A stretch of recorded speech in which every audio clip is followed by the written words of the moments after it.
Denver International hummed with the usual morning rhythm. Rolling suitcases, half-awake travelers clutching coffee, boarding calls echoing through steel rafters. Everything felt ordinary, until the canine halted. Then came the bark, not loud but low, guttural, precise. And in that instant, time seemed to pause. A young girl stood nearby, silent and still, clutching a worn teddy bear.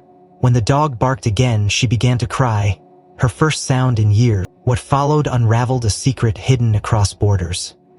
Before we dive in, like this video, subscribe for more true stories and share it, because some barks are meant to be heard. Atlanta International Airport was running on its usual rhythm.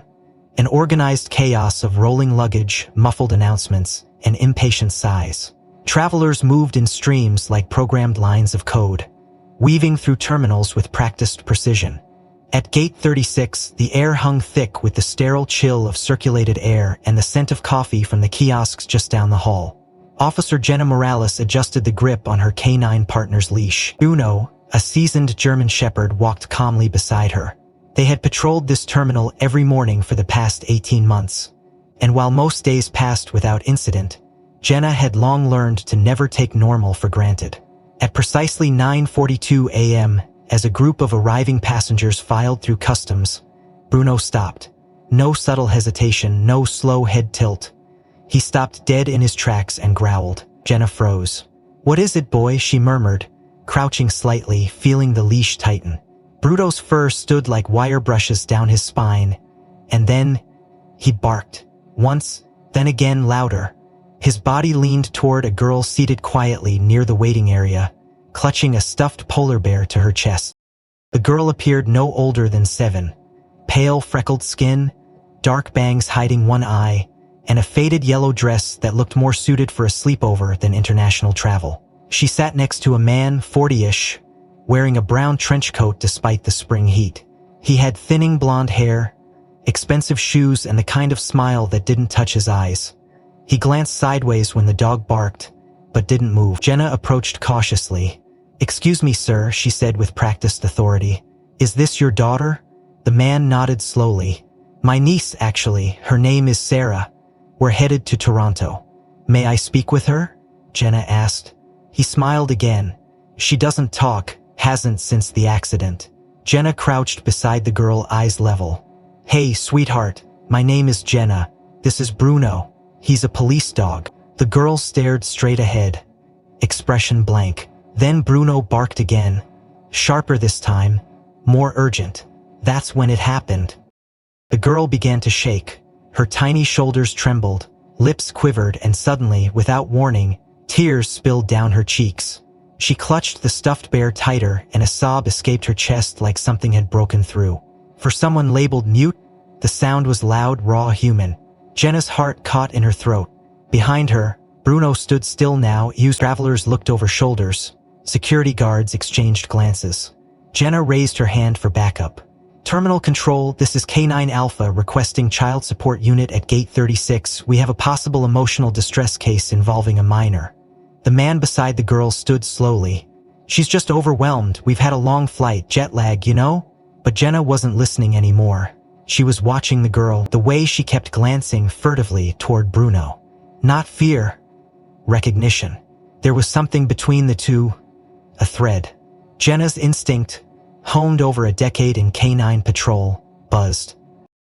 When support officers arrived minutes later, the girl was gently led to a nearby family aid room. She clung to her bear, her eyes never once leaving Bruno.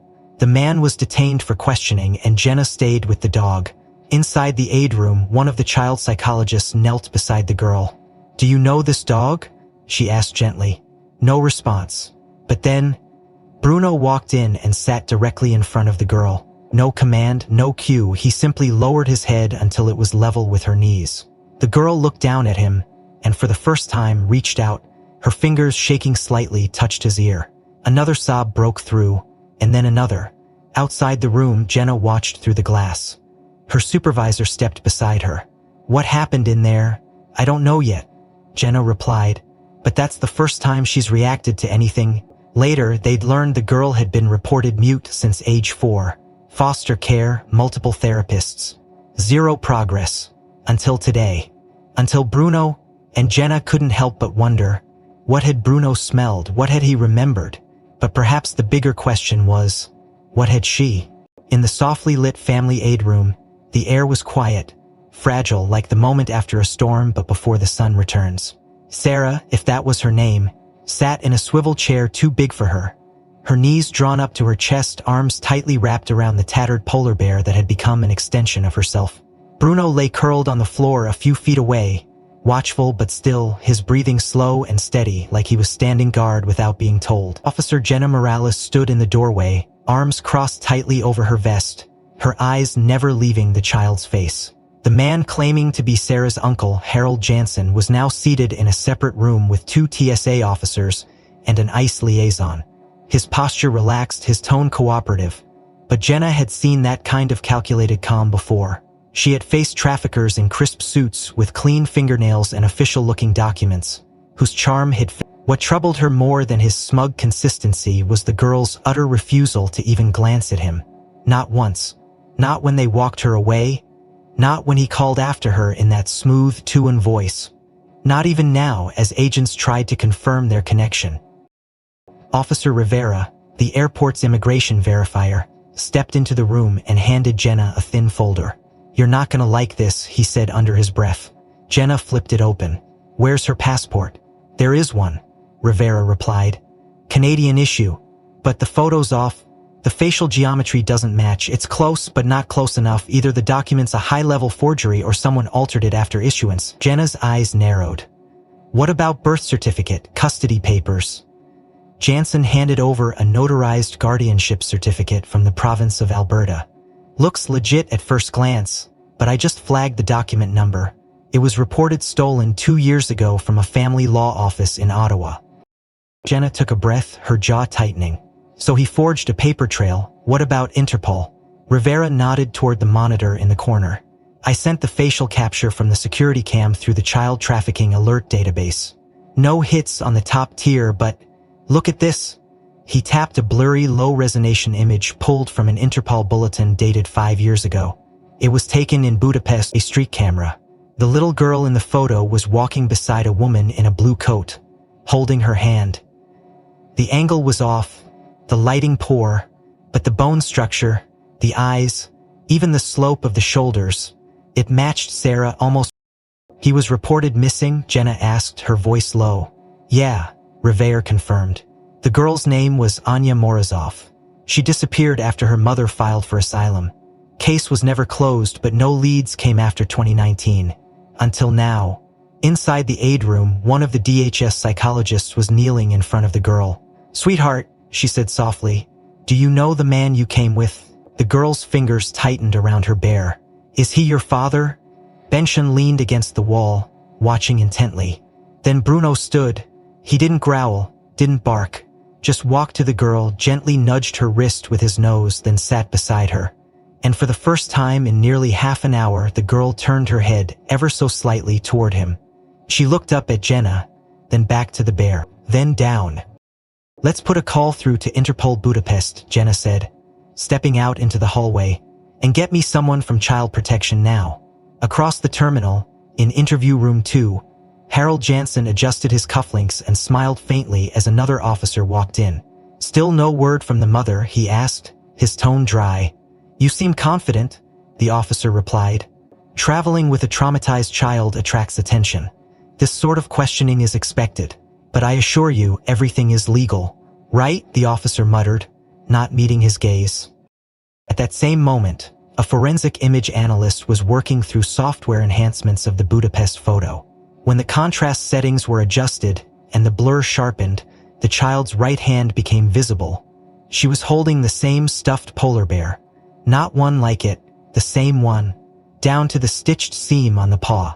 Back in the aid room, the girl still hadn't spoken, but she was now holding a crayon and a blank sheet of paper offered by the psychologist. She hesitated, then, slowly began to draw, not the man, not the airport, but a dog. The outline was rough, childlike, but unmistakable. Pointed ears, strong body, a badge on the collar. "Bruno." She handed it to Jenna without a word. Jenna crouched beside her. "You remember him?" she asked softly. The girl didn't nod, didn't shake her head, but she blinked hard. One tear slipped down her cheek and landed on the paper. Outside, Rivera returned with a fresh update. Interpol confirmed the woman in the Budapest photo was Claire Morozov. She was killed in a house fire in 2021. No trace of the girl since. But here's the kicker. Claire filed 3 complaints about a man stalking them across 2 countries, all dismissed for lack of evidence. One of the names mentioned? He looked at Jenna. Harold Jansen, alias used in at least 2 prior investigations. Never charged. Jenna didn't move. We need protective custody. Now? No contact. I want eyes on that man 24/7. Bruno sat by the girl's feet again, and this time she didn't just hold his fur. She leaned her forehead against his head and closed her eyes. The polar bear fell to the floor with a soft thud. The air in the child protection wing felt unnaturally still, as if the walls themselves were holding their breath. Jenna Morales sat at the observation console, arms folded. Watching the girl, Anya, she reminded herself no longer just Sarah, on the monitor. The child had been moved to a secure medical suite for a full trauma assessment under the care of Dr. Lee, a forensic child psychologist from the FBI's behavioral unit. Bruno had remained with her as requested by both the girl and her attending officers. Something in his presence seemed to ground her, though the connection between them was still cloaked in questions. The strange part, what Jenna couldn't unsee, was that every time Bruno barked, even softly or in reaction to noise, Anya would jolt.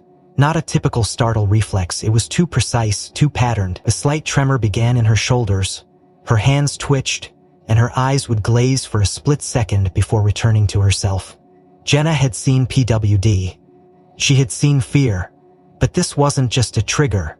It looked like conditioning. Dr. Lee had noticed it too. She leaned in, voice low and measured through the intercom. "Officer Morales, I want to try something.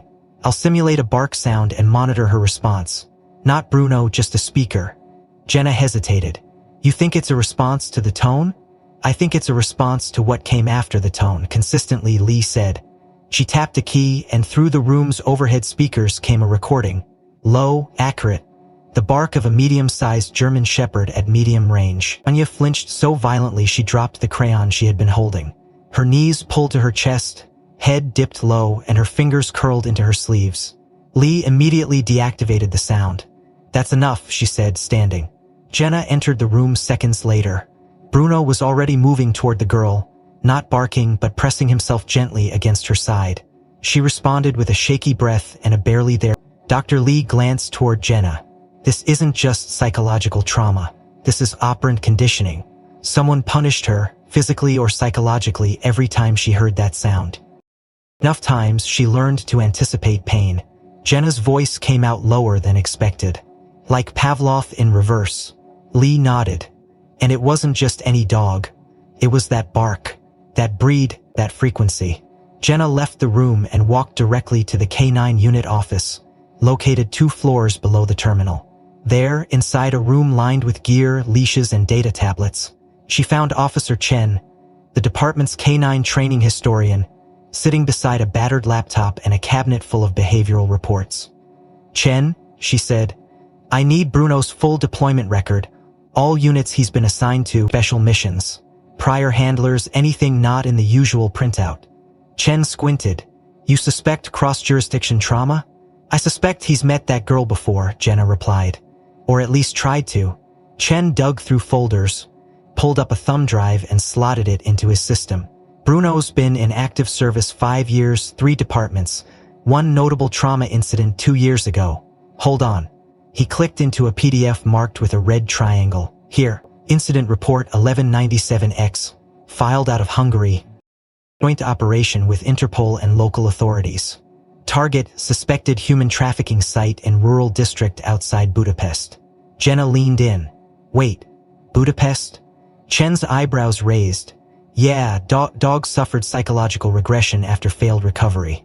Handler at the time, Officer Carl Thomason, filed for his temporary retirement after the op.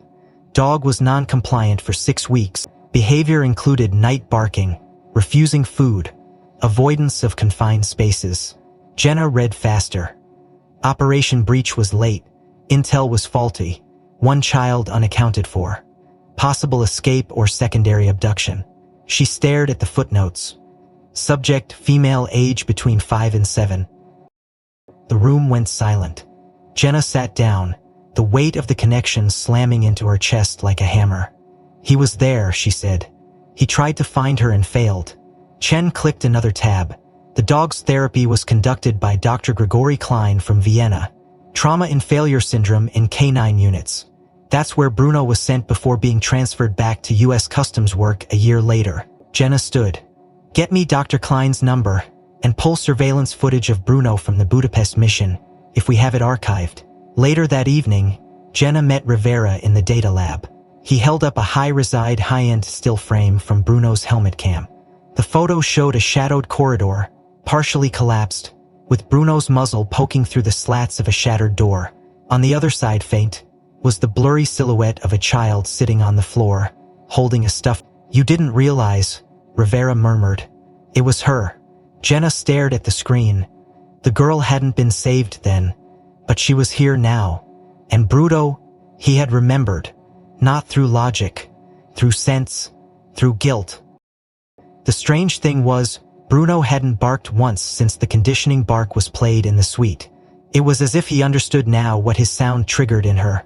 Or maybe he had known all along. Maybe, somehow, that was why he barked at her in the terminal.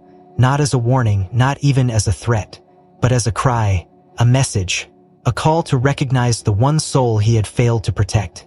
Dr. Klein responded to Jenna's inquiry just before midnight. The audio file she sent was short, 10 seconds. A single bark, followed by a child's muffled scream. Then, silence. This was recorded during debrief therapy, Klein's message read. The dog reacted violently, tried to escape the facility every time the sound was played. Jenna closed the file. Downstairs, Anya slept on a cot, Bruno curled beside her like a sentinel. Outside the room, 2 officers stood watch. Jenna leaned her forehead against the glass, then turned as her radio buzzed with an incoming call. It was from Interpol. The woman's voice on the line was clipped but urgent. We found something else, she said. The girl wasn't just reported missing, she was targeted. We believe this was... Jenna's pulse surged. How many others? There was a pause on the line. At least 3. All under 10. All disappeared within the same 18-month period. All last seen near the same man. And somewhere in the lower files of the database, buried beneath redacted pages and broken leads, was the name that came up again. Harold Jansen. Or whatever his real name was. The sound of a bark echoed faintly from the suite's intercom speaker. Bruno stirred, ears raised, and Anya, still asleep, curled tighter into herself, lips moving silently like she was whispering something into the fur of the polar bear. The room was dim except for the pale glow of the monitor screens lining the forensic archive lab, where Jenna Morales stood silently, her eyes locked onto the flickering playback of mission footage from a K9 body cam. The image was grainy, distorted at times by debris and darkness, but unmistakable in its weight. The footage showed a desperate search through a maze of rusted shipping containers stacked like coffins on the outskirts of a port facility near Varna, Bulgaria. Footage from 5 years ago logged under Operation Safe Haven. Jenna's hand hovered above the mouse as she paused on a frame where the dog, panting and frantic, barked furiously at the corner of a red container. The handler's voice rang out, muffled by his gas mask. Taru, heel, thought, but the dog didn't stop. His paws scraped at the latch. He barked again, short, sharp, insistent, then let out a whimper that barely registered above the static. Wait, Jenna whispered, scrolling to the mission notes. And there it was. Unit K9 Toru, assigned to SAR Task Force Omega. Handler Caleb loved Caleb. Target, minor female 6-8 years. Possible confinement. Last known location, cargo hold Z-14. Intelligence suggested smuggling operation involving abducted children in sealed freight containers. Fire broke out before full extraction. 4 rescued, 1 unaccounted. Taru refused evacuation, displayed signs of trauma post-mission. Jenna backed away from the monitor like it had burned her. She turned to Rivera, who had just entered with a printout in hand. Don't call him Bruno, she said quietly. His real name is Taru. Rivera stopped mid-step. Wait, what? Jenna held up the file. They changed his name when he was reassigned. transferred from European SAR to US Customs under a reclassification order after psychological rehab. Same dog, same scar on the right paw, same tracking pattern. Rivera rubbed his temples. So this isn't the first time he's crossed paths with that child. Or with someone like Jansen. Jenna nodded. Taru tried to save her once, failed, and now, she's here. Later that night, inside the forensic scent lab, technician Alana Mendes carefully unfolded the girl's yellow dress onto a sterile glass tray. The fabric had already been scanned for fibers, blood, chemical traces. But now came the scent extraction process. Jenna stood nearby, watching as Alana clipped a small piece from the hem and inserted it into a sealed vapor bag. "This'll take a minute," Alana murmured, setting the bag into the chromatograph. "You're comparing it against the archival scent index from Operation Safe Haven." The machine beeped softly, then began processing. Jenna paced. Her thoughts kept circling back to the container, locked, dark, airless. A child inside. A dog barking outside. Time running out. Taru's instinct had been right, but protocol had overridden him.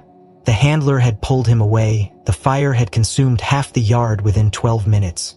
By the time they returned, the container had collapsed inward. Nothing had been recovered but a melted piece of synthetic fabric. The same fabric Jenna now suspected that was clinging to the girl in the next room. The machine beeped again. Alana squinted at the data stream, her brows pulling together. "Oh my God," she muttered. "What?" Jenna stepped closer. Alana turned the screen toward her. Percent profile match 90.3% probability with container sample Z14, the one from the Budapest case. For a moment, everything else blurred.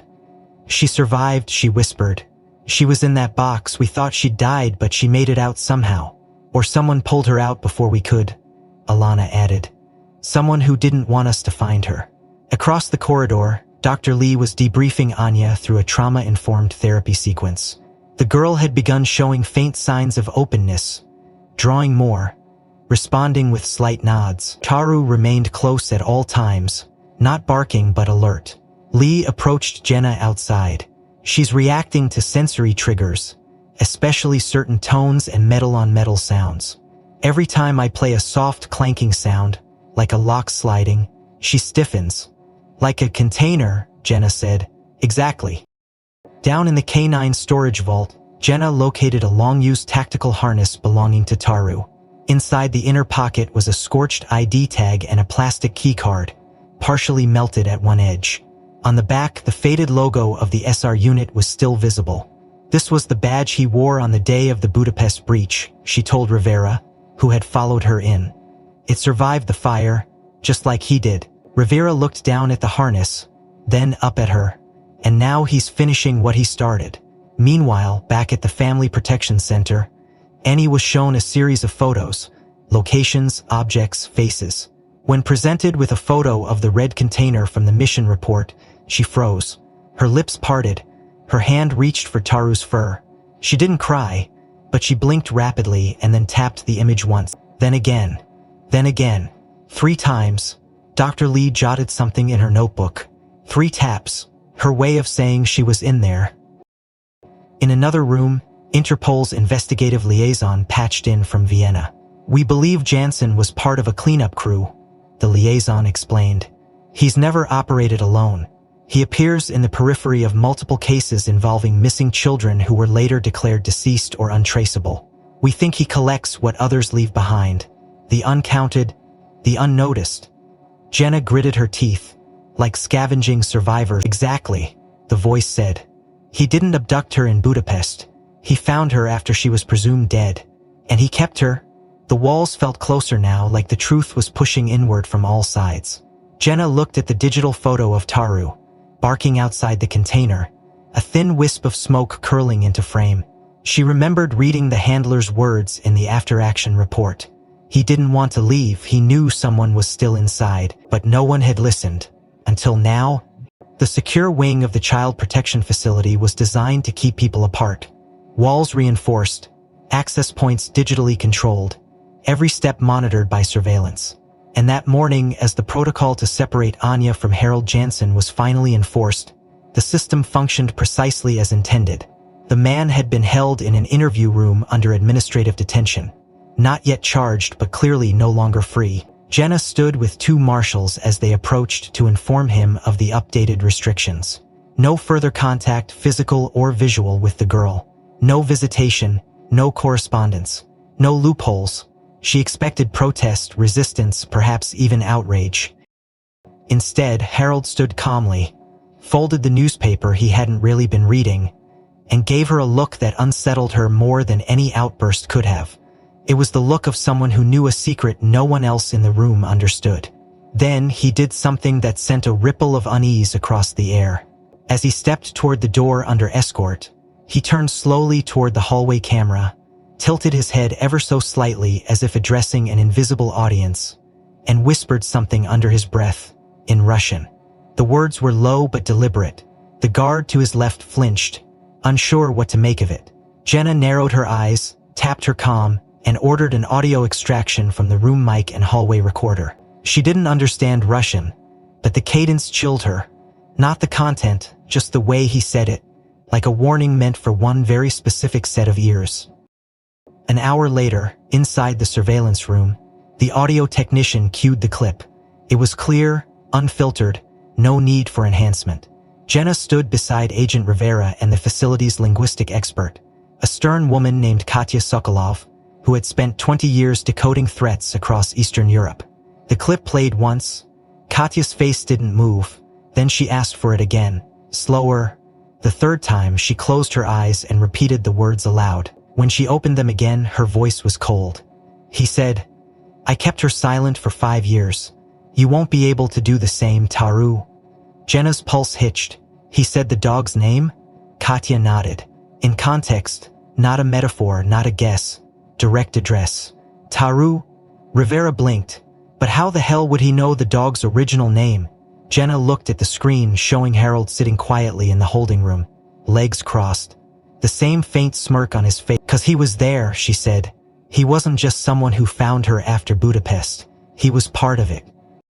Katya leaned forward, rewinding the clip and isolating the waveform.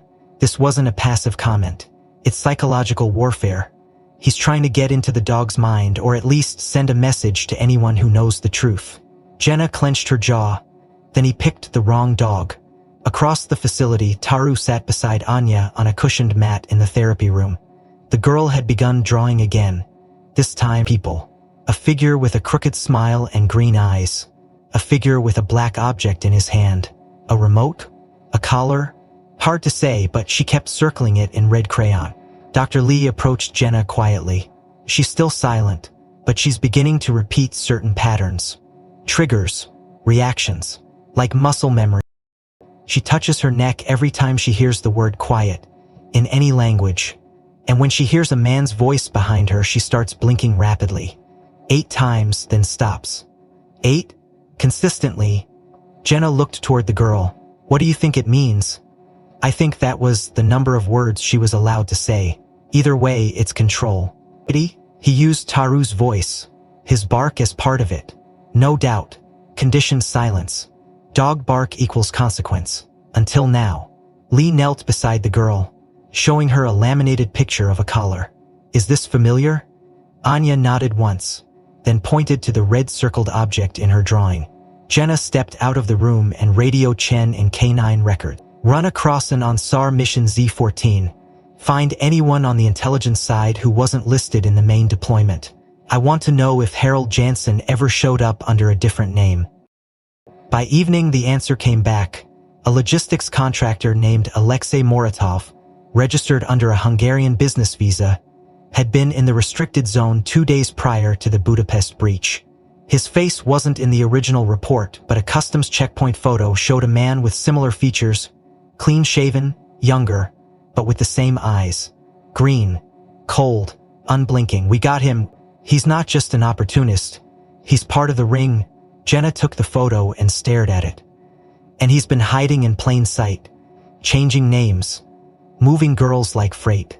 And this one," Rivera added, "he kept for himself." Back in the holding room, Harold Alexei remained silent during his third interrogation. No lawyer, no request for one. He answered questions with half-truths and shrugs. but the only time he reacted was when they played back the Russian audio. Then, his lip twitched, barely. But it was enough. You were talking to the dog, Jenna said, arms folded. You knew he was there that day. Harold leaned forward, voice soft. Do you know what happens to a child who hears the same sound right before pain? Jenna said nothing. They learn to hate that sound, fear it, obey it. But she didn't obey this time, Jenna said. She cried, she looked, she woke up. Harold's eyes darkened. That was your mistake. Jenna stood. No, it was yours. You should have killed the dog. Outside the room, Taru lifted his head as if sensing the echo of something unsaid. Anya reached toward him again, this time not for comfort. She reached for his collar and tapped it. Once, twice, then whispered her first word in days. The morning light filtered through the reinforced glass windows of the therapeutic assessment wing.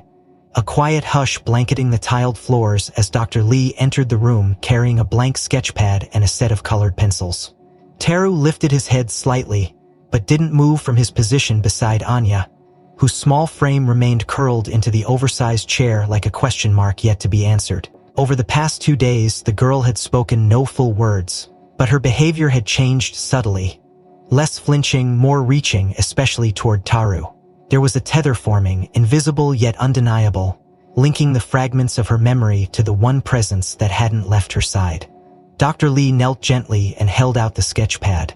Would you like to draw again today? She asked softly, placing the pencils beside it. Anya's eyes flicked from the pad to Taru, then back again. After a pause, she reached for the blue crayon. For the next hour, the room stayed silent, save for the soft scratch of wax on paper and the occasional tail thump from Taru. Jenna watched through the observation panel with Rivera, noting the detail with growing tension. She's focused, Rivera said, eyes narrowed. Not random scribbling, no, Jenna murmured. She's telling us something she can't say out loud.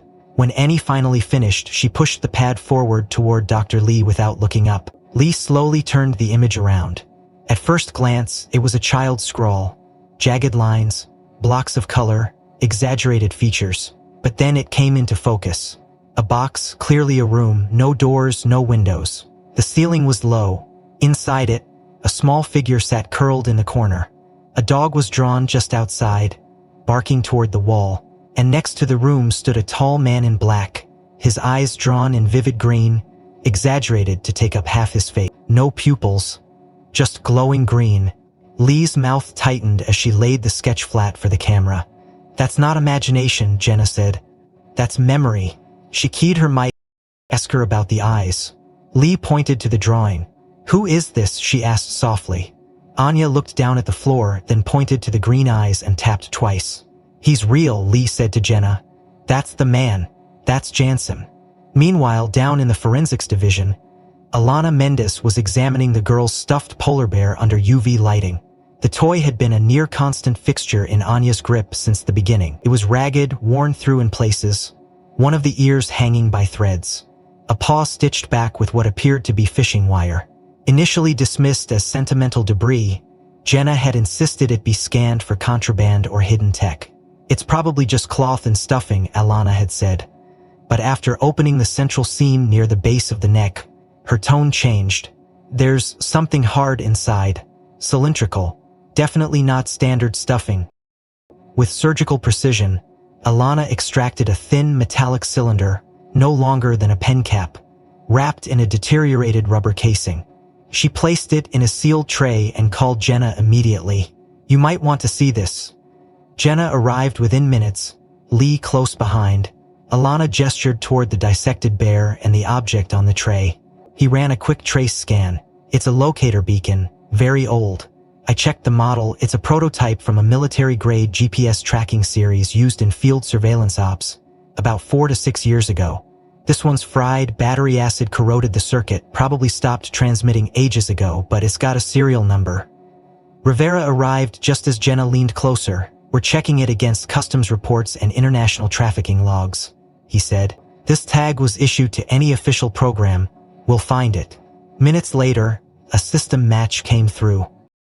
Serial number registered to a failed Joint Task Force operation codenamed Silent Reach, conducted 4 years ago in Eastern Europe. Objective: intercept and dismantle a suspected child movement corridor. Result? 3 arrests, 1 compound raided, 2 devices reported lost in transit. This was one of them.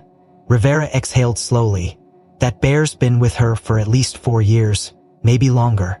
Jenna stared at the rusted cylinder, and no one ever scanned it. No one ever checked. Because no one knew she was still alive, Rivera said. They thought the girl in the container died. That's why the operation was closed. The beacon failed. The body was never found. Dr. Lee tapped her pen against her notepad, and she's been carrying the failure of that mission with her ever since. Literally holding it, sleeping with it, wearing her disappearance like a second skin, Jenna added. And now she's drawing it. Lee looked up, which means her memory is coming back. Back in the therapy room, Anya was now flipping pages, drawing faster, her hand almost frantic. One picture after another. Small rooms, dark corners. Always the man with green eyes. Always that same dog outside. Not barking now. Watching. Waiting. Jenna watched the images scroll by with growing dread. She's looping, she said. Same scene, different details. Like a memory she's trapped in. Rivera's voice came through the intercom. Interpol just confirmed something else. The original beacon was issued under direct oversight of an EU intelligence division. One of the agents who logged it missing, he paused. Name was Thomason. Same handler who pulled Teru off that container. Jenna's stomach turned. They nodded slowly. No, it's continuity. They turned back to the girl as she drew one final image. This time, the dog was inside the room. The man was gone, and the girl was standing, her hand resting on the dog's back. Anya placed the drawing on her lap, then curled back into the chair. Her eyes closed, but her lips moved once. Teru leaned in, resting his head on her foot, eyes never leaving her face. The broken bear sat quietly beside them on the cushion, its secret finally explained. The forensic team was working in silence, interrupted only by the steady hum of data servers and the low tapping of keyboards, as Rivera stared at the documents spread across the illuminated evidence table. Jenna stood beside him, arms crossed, eyes locked on the adoption certificate Harold Jansen had submitted during his initial detainment. A document that, on the surface, appeared bulletproof. It had all the correct stamps, a provincial signature from Alberta, notary seal intact, full affidavit of guardianship, and even an official psychological evaluation stating that the child, identified as Sarah Elise Whitman, was nonverbal due to early childhood trauma. Nothing in the paperwork raised red flags to untrained eyes, and therein lay the danger. Rivera slid a new report toward Jenna. He traced the notary's registration number. It was real, belonged to a woman who died 2 years ago. Her digital signature was still active on government systems. Someone's been using it. Jenna frowned. So the document was authentic, just stolen. No, Rivera corrected. The document was generated legally. That's the problem. The fraud is in the system itself. He led Jenna into the adjoining secure archive room, where a holographic display was loading a decades-old file marked confidential. This is Project Havenlight, he said, an intercontinental adoption corridor formed post-2008 to move orphan children from war zones into North American foster care. Mostly legitimate. But in 2016, an internal audit flagged irregularities. Certain adoptions processed in under 24 hours, repeat patterns in donor funding, and children moved through 3 countries in 1 week. They opened a criminal investigation, labeled it Tier 0. 2 agents died during the probe. And then, the entire case went dark. Jenna leaned closer to the screen. Who buried it? Interpol, at the behest of a coalition of embassies, claimed it jeopardized diplomatic stability. He tapped another file. Guess whose name came up twice? Harold Jansen, alias Alexei Moratov, siloed as a contractor facilitating child replacement collaboration under religious and psychological asylum clauses. Jenna's stomach churned. So this wasn't just a sick man collecting broken kids. This was an entire system built to deliver them right into his hands. Rivera nodded. Legally. Quietly. With bureaucratic grace. Meanwhile, in the medical lab, Dr. Lee and a specialist from the trauma unit had begun a full scan of Anya's body for long-term markers of physical and psychological conditioning. They worked slowly, gently, aware of her sensitivity to touch, especially on the wrists and neck. When the tech passed the handheld scanner over her left forearm, a soft chime rang out. Lee paused. Did we miss something? The technician ran it again. Same alert. There's a foreign object beneath the epidermis, she said. Something implanted. Could be medical, could be something else. They prepped a localized X-ray, and within minutes the screen displayed a small ring-like structure embedded just under the skin. Smooth, rounded, no sharp edges, the kind used in high-end biometric bracelets. Jenna arrived just as the scan finished, her eyes widening at the image. That's not jewelry, she said. That's a restraint device. Lee nodded grimly. We've seen these before, in trafficking survivors from Balkan circuits. Some of them were equipped with low-voltage deterrent bands, programmed to deliver minor electric pulses if certain behaviors were triggered, like running or speaking. Jenna's breath hitched. That's why she freezes when men speak behind her. Why she touches her neck when she hears, he said, her voice taut with restrained fury. They punished noise, they punished resistance. The device was removed surgically that afternoon, and as soon as the anesthesia wore off, Anya opened her eyes and began to cry. Not from pain, but from something deeper, like a release she hadn't allowed herself in years. Taru, ever still, moved closer to the side of her cot, and when she reached for him, her hand didn't tremble this time. Elsewhere, Rivera sent a classified summary to an old Interpol contact in Brussels, requesting access to closed files tied to the defunct Haven Light corridor. The response came 2 hours later in encrypted format. The corridor wasn't dead. It had evolved. Gone dark, new names, new seals, same structures. Every adoption processed through it had cleared in under 72 hours. Every child listed as mute or behaviorally disturbed. Every paper trail certified by the same notary string, now identified as compromised. And in 5 of the profiles, the destination sponsor matched a shell organization listed under Jansen's Canadius alias. In the therapy room, Lee introduced a picture-based communication board to Anya. A grid of faces, places, verbs, emotions. The girl studied it with curiosity, then tapped 4 images in slow sequence. Man, electric, stop. Then she looked directly at Lee and, for the first time, formed her lips around a sound. Not a full word, but a vowel sharp, quick, enough to make Taru lift his head in attention. Lee noted the moment, then smiled softly. You don't have to stay quiet anymore, she whispered. He can't reach you here. Jenna returned to the surveillance room and stared at the rotating ID files linked to the Haven Light pipeline. Some of the names were known offenders, others were diplomats, some were doctors, a few were priests. All of them had paperwork, all of them had perfect records. We've been filing evil, she muttered. Legally, neatly. Rivera handed her another folder, and it's not just one case, it's not just her. There are others. Dozens, maybe hundreds. You need to expose this, she said. We will, he replied. But first we make sure this one survives it. Jensen, now confined in maximum security holding, refused to speak during his latest interrogation.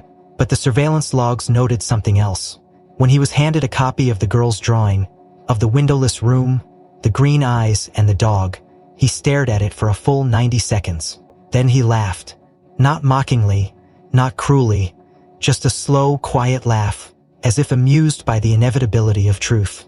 The light inside the therapy suite was dimmer than usual, filtered through soundproof curtains and tinted glass, casting long shadows across the floor where Anya sat cross-legged, slowly organizing her drawings into neat little stacks.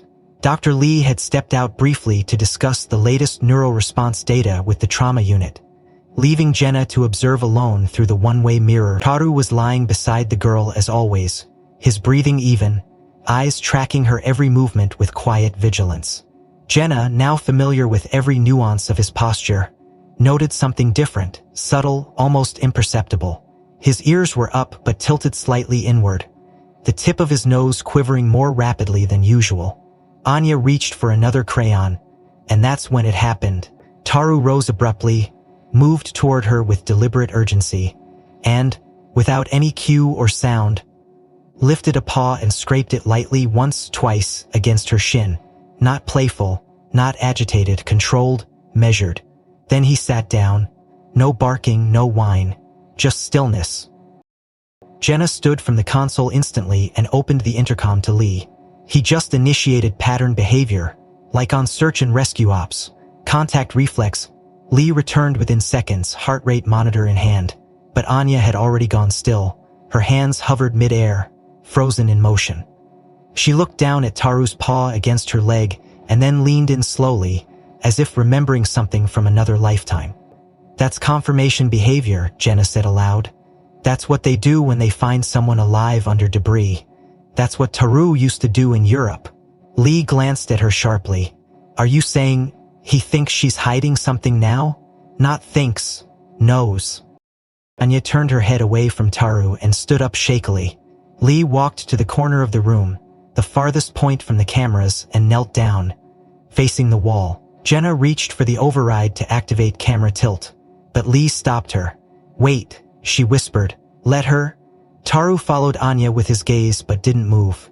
He remained exactly where he had stopped, his eyes narrowing slightly, a low breath vibrating through his nostrils. Then Anya pressed both palms against the wall, lowered her head, and whispered something barely audible, almost more breath than sound. Jenna hit the directional mic. Did you catch that? Rivera responded from the adjacent room. We've got a waveform but no clarity. Playback now. The audio streamed into the control room, and every agent, every staffer nearby stopped moving. The whisper repeated, Slow mom will hear. Jenna blinked. Did she say, Mother? Lee confirmed. He did. In Vietnamese. Stop, mother will hear. The air went cold. Rivera froze mid-sentence. But her mother, she's dead. That was confirmed in the Budapest file. Jenna's mind raced. No one told her that. No one used that word in front of her. Lee stared at the mic, her voice trembling. Then who is she still afraid of? Suddenly, Taru stood again, walked toward the corner where Anya was crouched, and lay down beside her. He didn't touch her this time.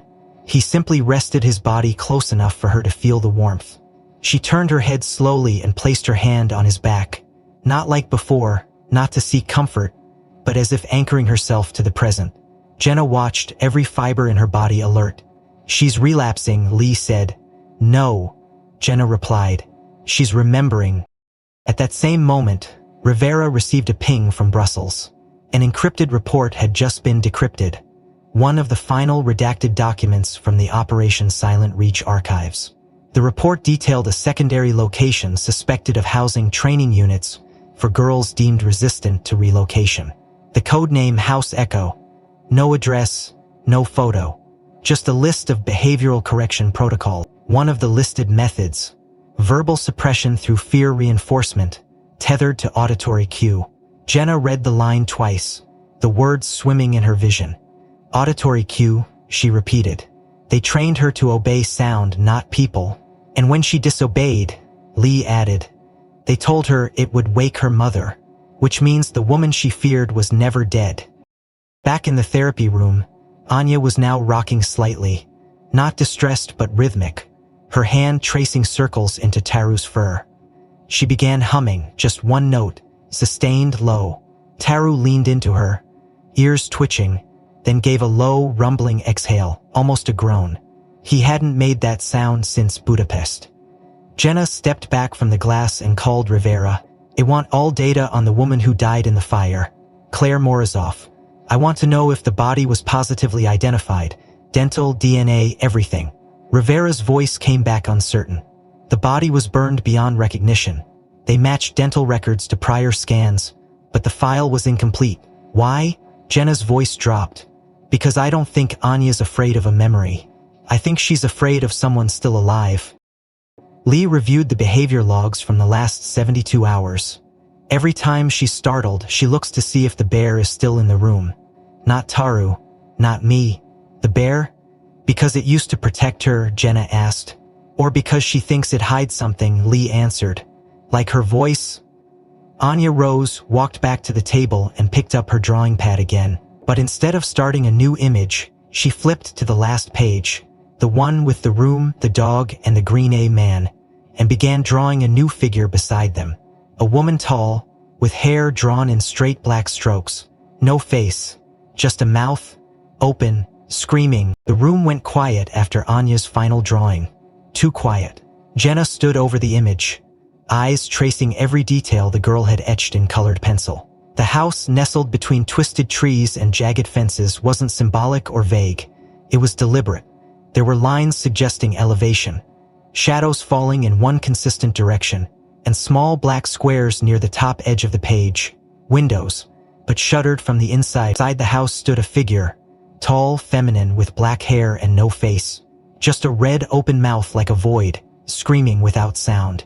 Lee knelt beside Anya and gently placed her hand over the drawing. "Is this where she is?" Anya didn't speak, but her hand moved, index finger pressing once on the roof of the drawn house, then tapping 3 times on the corner of the fence.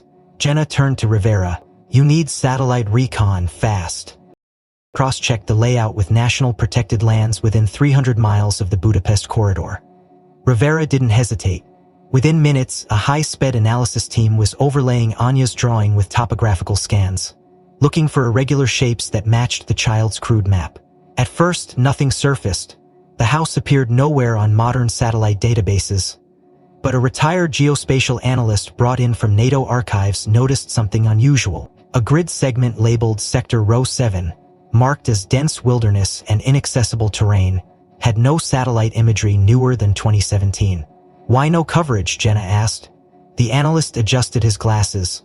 "It was classified for ecological preservation, but I've seen this before. It's what agencies do when they want places hidden. Someone blocked satellites from imaging that grid." Cross-referencing historical land registries revealed that Sector Row 7 had once been a private hunting preserve, later donated to a conservation trust with shell ownership traced to an offshore foundation, one that had ties to the same address Harold Jansen used for his Canadian tax filings. "That's it," Jenna said. "That's the house."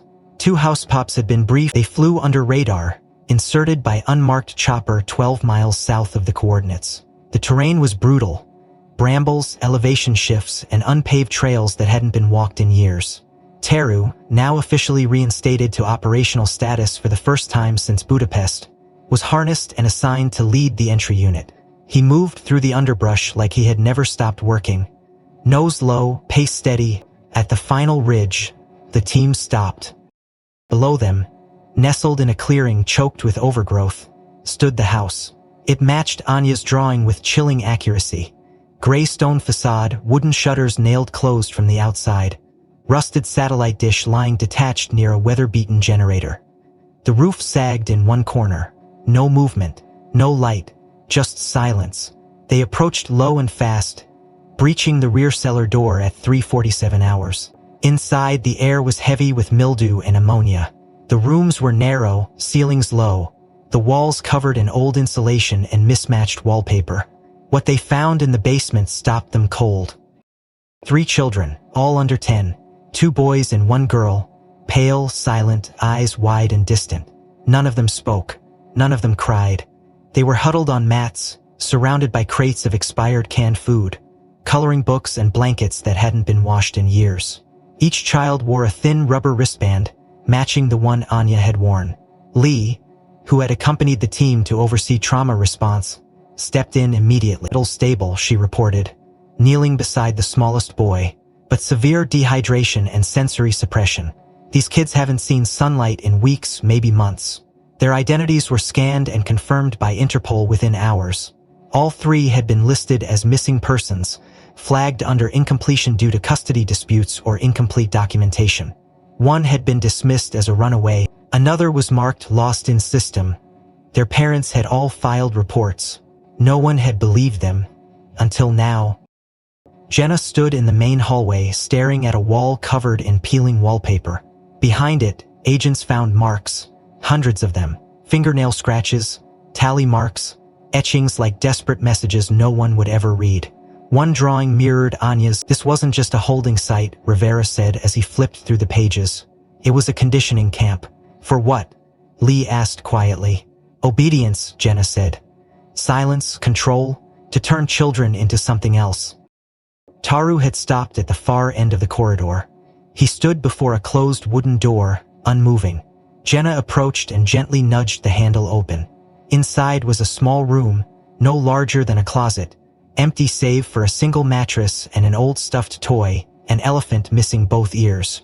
The walls were lined with drawings, dozens of them, all in crayon, all of the same girl, and always with the same green-eyed man standing behind her. Taru stepped in, sniffed the air, then turned and let out a low, nearly inaudible growl, not in threat but in recognition. He circled the mattress once, then sat. Jenna crouched beside him. This was her room, she whispered. This is where they kept her after Budapest. Outside, the children were being transported under heavy security to a crisis intervention center. A chopper arrived to extract Taru and the remaining team, but just before boarding, Jenna paused, looking back at the house. "Burn it," she told the demolition crew. "Level it. We're not leaving anything behind." And still, in the silence before the first charges detonated, Taru stood facing the trees, ears alert, as if waiting for something, or someone, not yet seen. The return from the operation site was quiet. The air inside the transport helicopter hummed with the low throb of rotor blades. But no one spoke. The rescued children sat bundled in gray thermal blankets, eyes still wide but no longer vacant. They were surrounded by a team of medical specialists and trauma counselors, and yet it was Taru who kept drawing their attention. He moved from child to child during the flight, leaning in gently, offering the kind of presence that doesn't ask permission to heal. It just exists, patient and steady. Anya sat near the rear cabin window. Taru curled at her side, her small hand gripping the handle of his harness, like an anchor. She hadn't spoken again since the house, not after the drawings, not after the extraction, not even after Jenna knelt in front of her and said, "It's over now, you did it." But she had nodded, and that alone had felt like a victory. At the reunification facility, the lights were softer, the colors warmer, the rooms less sterile. It was a transition space, neither hospital nor home, designed to receive those who had been gone too long. In a quiet waiting room lined with hand-painted murals, a woman with chestnut hair sat alone, fingers clasped in the doorway like they might never blink again. Her name was Elizaveta Morozova. She had arrived under diplomatic escort from Moscow 3 days prior, following an emergency match request issued after the DNA extracted from the removed implant was cross-checked against global maternal databases. The results had come back conclusive, 99.98% match. The girl, known as Sarah Elise Whitman, was in fact Anya Morozov. The daughter Elizaveta had lost in a warehouse fire 5 years ago, a fire that officials had ruled accidental, a tragedy with no survivors. Except, one had survived, and the other had never been there. Jenna stood just outside the room, watching through the glass as Anya was slowly led down the hallway by Dr. Lee. Taru walked beside her. Anya's steps were cautious but firm, each one taken as if testing whether the ground beneath her would hold. As they neared the doorway, Elizaveta rose, breath caught in her throat, hands trembling. She didn't move forward. Jawick went up once, just briefly, and then stopped. She stared at the woman for a long moment, her eyes scanning features she hadn't seen since she was 4 years old. Then she let go of Taru's harness and stepped forward. 2 steps, then 3. Elizaveta fell to her knees as Anya reached her, arms open but not touching, tears already streaming. And then, in a voice rough from disuse, hoarse and high but unmistakably alive, Anya whispered one word: "Home," and collapsed into her mother's embrace. The room flooded with emotion so dense it felt like sound had been replaced by something heavier, something sacred. Dr. Lee covered her mouth, Jenna blinked back tears, Revea looked away.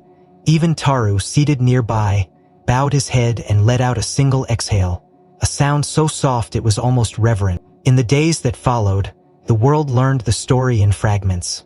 News reports filtered through official statements. Headlines danced between horror and hope. But inside the federal courthouse in Washington, D.C., where the final hearing was held behind closed doors, the truth came together in quiet pieces. Anya Morozov was legally recognized as the missing daughter of Elizaveta Morozova, presumed dead since the warehouse fire that had taken her father and sparked a years-long descent into diplomatic silence. The body believed to be hers had been misidentified, the records rushed, the grief ignored. The investigation into Haven Light and its shell networks was reopened, expanded, and reclassified as a multinational trafficking conspiracy. At the center of the courtroom sat Taru, now fully reinstated but no longer wearing a working harness. Just a soft black collar with a single silver tag that read, Taru Survivor. During the hearing, as evidence was reviewed, witnesses called and officials sworn in, Anya sat quietly beside her mother and Taru, her teddy bear on her lap. When asked if she remembered what happened, she didn't speak. She drew one final picture: a burning building, a small child crawling through a narrow tunnel, a dog barking outside, and a shadowy figure turning away from the flames. It was the last drawing she would ever make for the court, and it said more than any testimony could. On the final day of proceedings, the presiding judge made a rare statement to the press. His voice steady: "Justice cannot undo time. It cannot unburn a house or unsteal a name. But today we return what should never have been taken: identity, dignity, and a child's voice."